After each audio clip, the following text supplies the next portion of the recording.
Hello students, today we'll study close packing in crystal structures.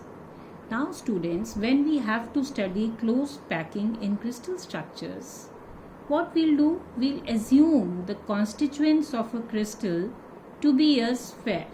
It can be a sphere made up of any material, as in this case it is made up of glass. So this sphere is a constituent particle of a sphere. So all the constituents should be of same size as in this case. Now students, the close packing in crystals can be studied in 3 steps. First step is close packing in one dimension. What is done in this case? We arrange these constituent particles in a straight line. We just place them one behind the other. So we see there is only one possibility of arranging them like this. We can also understand it here from these crystals. Here we are just taking cross section of the sphere so that we can easily arrange them and understand the arrangement of these constituents in a crystal structure. Now students, what is the coordination number of constituent in one dimension? First, we have to understand what is coordination number. Coordination number is the number of constituents with which each constituent particle is in direct contact. So here if we see, this constituent is in direct contact with these two spheres, these two constituents. So the coordination number becomes 2. Here also we can see this constituent is in direct contact with these two constituents. So the coordination number is 2. So in case of close packing in one dimension, coordination number is 2. Now we come to the second step, that is close packing in 2 dimensions. In order to understand close packing in 2 dimensions, now we'll stack these layers one over the other. Now you know this stacking of layers, it can be done in 2 different ways. What are these ways? We'll try to understand here.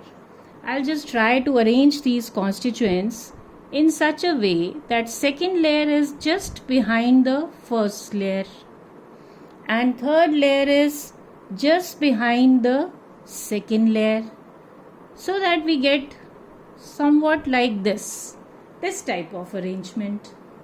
Here if we try to understand what is the coordination number, if this constituent, it is in direct contact with the 4 spheres, so the coordination number becomes 4.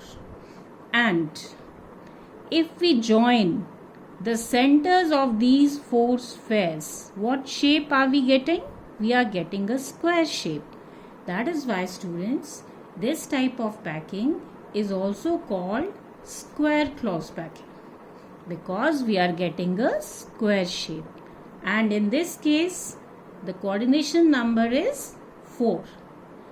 Now if we see this arrangement, this close packing in 2 dimensions can be done in 2 different ways. One was we place the second layer just behind the first one.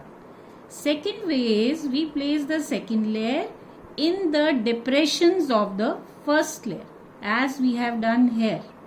And third layer we are placing in the depressions of the second layer. And fourth one in depressions of the third layer. Now you see what type of arrangement we are getting. This layer is exactly same as this one, right? And this layer is exactly same as this one.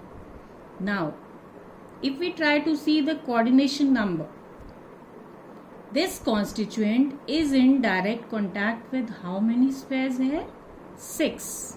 That is why we say this is here coordination number is 6. And if we join the centers of these spheres, what shape do we get? We get the shape of a hexagon. That is why we call this type of packing as hexagonal close packing. So this is square close packing in 2 dimensions and this is hexagonal close packing in 2 dimensions. Here the second row is just exactly the same as first one. Third is exactly the same as second or the first one. So we also call it as AAAA type of packing. In this case, first and third row are same, second and fourth row are same. So we call it as AB type of packing. So I hope students you understood close packing of constituents in crystals in 1 dimension and in 2 dimensions. Next time we'll study close packing of constituents in 3 dimensions. Thank you.